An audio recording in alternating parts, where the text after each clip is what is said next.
What is going on, guys? Jack here, and welcome back to Park to Prem. Today it's episode 37 here at Towler Town, and if you've been keeping up with the series, you know what's happening. If you haven't been, catch up. Today, FA Cup third round against Charlton. Yes, a huge game. This chappie here, he's been a massive component of our success so far this year. 5 goals in 5 FA Cup games, and Mampala has signed a new contract until the end of 2026. Yes, that is a really big weight off my shoulders. I was concerned about losing him. He's just been top drawer and a player who I am desperately keen, to keep hold of now for the foreseeable future.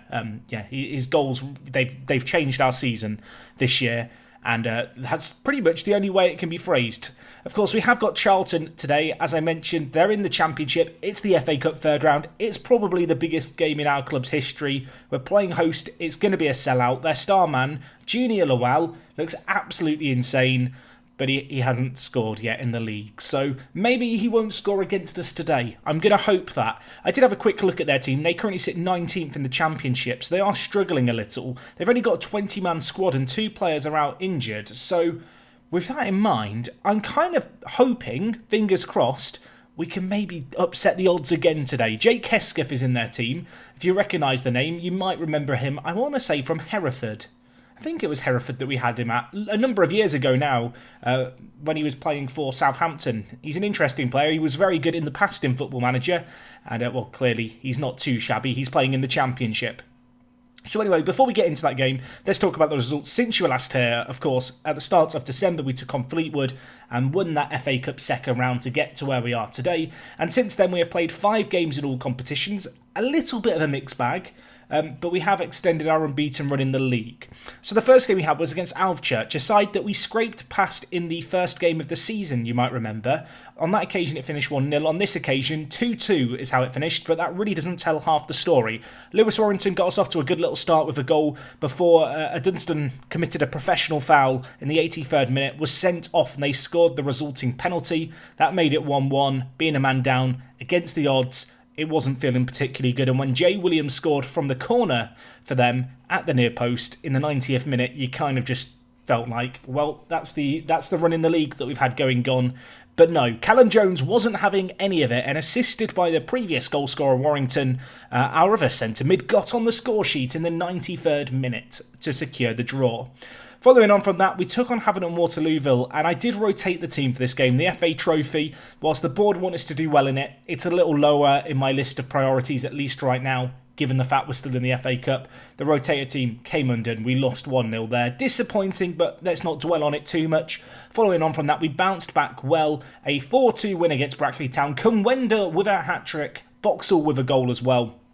Really good to see Henry getting on the score sheet in this game, and he didn't hang about because in our next game against Curzon Ashton, we won 3-0 and he grabbed 2 goals. And Curzon Ashton and the game following it, Harrogate, were 2 huge games for us, both away from home against 2 teams who are very much in playoff contention in the league. They were always going to be difficult, and they were played only 2 days apart. This first game, though, we won 3-0. DKM getting us off to a flyer. His first goal at the club before, as I mentioned, Kumwenda bagged 2. And following on from that, we took on Harrogate Town. A bit more of a rotated team for this game just because of the fixture congestion. You can see Gary Burke got us off to a good little start. Goal in the 9th minute for him. Callum Jones, just doing Callum Jones things again, getting on the score sheet once more. I mean, it's just become the norm at this point. And at 2-0 up, I felt like we were going very good against Harrogate. However, in the 65th minute, they did peg us back once. That gave us a little bit of a nervy end to the game, but we did hang on. We did see ourselves through. And another 4 league games played here and navigated very well. 10 points secured. And you can just see, looking at the league table now, we're in a top position. We have scored 57 goals. Darlington have scored 55 goals, and then the next highest is Gateshead with 48. But defensively, we look very, very solid. Only 23 conceded, the 4th best defence in the league. You can see we currently sit 9 points clear of Gateshead, but we also have a game in hand. So if we could win that, 12 points clear, it feels like at this point we are going to be cruising through the league, and that's interesting, I guess, and it's kind of helped a little because it's meant I've been able to shift my focus more to the FA Cup. It's in the live comms, because the league games, they just feel like they've got a little less importance to them. It's not one of those title races, at least right now, where we're swinging back and forth with Gateshead like we were last year. Right now, we've extended our lead at the top. Gateshead haven't been in the best of form, but you can actually see, just looking through the league, everyone around us has been dropping points, and for the most part, we've continued on winning ways. We'll hope that that can continue regardless of the result today. Anyway, in terms of transfers, nothing to speak of. We've not brought anyone in. We've not sold anyone. It's kind of just, standard stuff. At this point, DKM and Mampala, the most recent players we've signed. Hibbert did go on loan to Blythe Spartans, if you were wondering. So that was a loan offer that I think happened last episode or the episode before. We let him go. It was a loan that made sense. He's happy on loan. We'll see how he gets on. And well, let's not worry about how he's doing on loan. Let's worry about this task at hand. Charlton at home. And the question that's probably on your mind is, Jack, how are you going to approach this? Now, this is the team that we're going to go with, I think. Joe Hans, who we have to give a massive hand to because he's one of the reasons we are in this competition still. His goalkeeping heroics in that penalty shootout were huge. Along the back, we've got Chapman at left back, Younger and Gannon in the centre-back positions, and a Dunstan at right back. All in all, our best possible back four, at least in my current opinion. The recent form hasn't been particularly good in the case of Chapman, so you know what? Because we should try and do everything in our power to get a good game. Let's just give him a little criticism, shall we? We'll be cruel to be kind. Alex Lindsay also hasn't played too well, so we'll do the same for him. I think I've been playing well. I mean, mate, you've averaged like a 6.7. It's run its course. I was not expecting that response from you, Alex. You've played awfully. You've got a 6.78 in your last 5 games. I would not consider that good. I'd be curious to know, what, in your opinion, is a good average rating for the last 5 games? I feel like anything over a 7.1 I consider reasonable. Anyway, that's the defence. We've also talked about Lindsay indirectly, but in the centre of the midfield, it's going to be Jones and Warrington. These two chaps, they've just kind of locked down these two positions in the team now at the expense of Boxall. As I mentioned, Callum Jones is one of our top goal scorers. 11 goals in 22 in the league. For a centre mid, it's just a little bit silly, but he's loving it. You wouldn't know he's got 8 finishing and 8 long shots. He just seems to turn up in the right place and just has an eye for goal. We're going to play with Lindsay on the right and Barr on the left. I've been training these guys both to play on opposite wings to one another. It's obviously been a little ongoing project this year. You'll notice that there's not big red areas around them anymore because, despite playing them slightly out of position, they are actually slowly but surely starting to get to grips with exactly where they're playing. And of course, up front, with Leighton Stewart out and Kumwenda in some good form, the team kind of picks itself. We're going to go with Henry Kumwenda and Mampala, although I'm going to play them with Kumwenda as the poacher, the other way around. I kind of have been alternating it a little bit. I just feel like for this kind of game, this is what we're going to do. We're going to try and play players in the best possible areas, and I do think Kumwenda's a little bit of a better poacher, whereas Mampala, as an advanced forward, he's just a little bit more complete compared to Henry the schoolboy. On the bench, we've got options as well. We've got players like Mick Murtry, who of course is a very versatile defender, primarily an option at right back, but can slot in at centre back if we need him to. Ewan Murray, of course, a bit of experience, a player who scored that very memorable long shot you may remember. If we call upon him, maybe he can be the man to make a difference. We've got Boxall, of course, set-piece specialist, Stephen with a P, DKM, Akeem Rose, and also Gary Burke. And Gary Burke, I contemplated playing him at right attacking midfield, but he's just not an inverted winger by any means. And as a striker, he's proven himself to be very, very good. He's got great acceleration, great pace. His work rate and teamwork, his bravery and finishing are just really, really great. And on off the bench, I think he's the perfect kind of impact sub-striker that you want. A player who can, have a bit of a physical presence, good in the air, great pace, and he's just going to work like an absolute beaver. So anyway, let's get into this game. We're taking on Charlton, the biggest game in the club's history. I wanted one of the big boys. We have to go through this team here if we're going to take on one of the big boys. And I'm going to tell you now, looking at this team, this is their full strength lineup for the most part. I'm just trying to spot if there's any players who aren't first team players here. I mean, you can see here, you've got a guy on loan from Tottenham who's got a 5-star current ability. Lowell is playing up front for them. He's only scored 1 goal in all competitions and 0 in the league. Let's try and keep him quiet. And whilst I could probably play on the counter-attack and ditch the way that we play football, I want to stick to our philosophies. I'm a bit of a Daniel Farke. He's gone to Norwich, he's taken them to the Premier League. He's not going to start just playing Steve Bruce style, sticking everyone behind the ball. We're going to try and play positive football. We're going to try and play out from the back, just like this. What was that pass? That seemed unnecessary. Let's see how we get on here. We've got home advantage. The crowd are on our side. Dunstan down this right-hand side. Skips past his man. Whips it in. Oh, my word. I mean, Mampala with the first real opportunity of the game. It's come in the 5th minute. Narrowly wide. But look, we're on the front foot. We're doing something with it. They've had slightly more of the ball in the opening 10 minutes, although that has quickly swung back. They've not had a shot yet. We've had 5. None have been on target and we're committing a lot of fouls, but just ignore that bit. I mean, half an hour gone here. We're still in it, and that's all I can really ask for. The reality is we're playing against a championship side. They've got better quality than us, folks. We've just got to try and ride our luck and take 1 or 2 opportunities that come our way. Cole here, long-range effort. I mean, that's pretty good, innit? I don't know if the keeper can do better there. First time effort from Reece Cole outside the box. Rolled across the edge of the 18-yard box to him. Jordan Boone with the assist. I mean, can you blame the keeper there? No, I don't think you can. I don't think you can. He's hit it early. He's hit it well. I think the keeper may have been caught off-sighted. We need to make sure we don't concede a second here before half-time. And that is overhit, but let's not get complacent here. We need to deal with this here, and don't foul. That's also an important thing. And of course, Lowell scores. This is what I get. This is karma. The dream. I don't want to say the dream is dead, but it's hanging on by a thread right now. Eddie Brown with the assist. I mean, we're taking on a championship side, folks. I don't know what to tell you.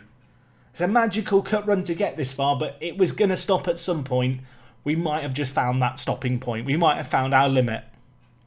Not going to reveal that to the players just yet. I'm going to get shouty with them, boys. That was absolutely terrible. But you can do more. And Ryan Barr, you've been awful. So I'm going to bring in DKM in the wide areas. First sub of the game. Let's get in Deese. See what he can do. He's quite decent. Decent. DK. Okay, let's stop. I mean, we're still in it. Although we've got a set piece now to defend here. And it's Lowell with it. He'll probably score another now.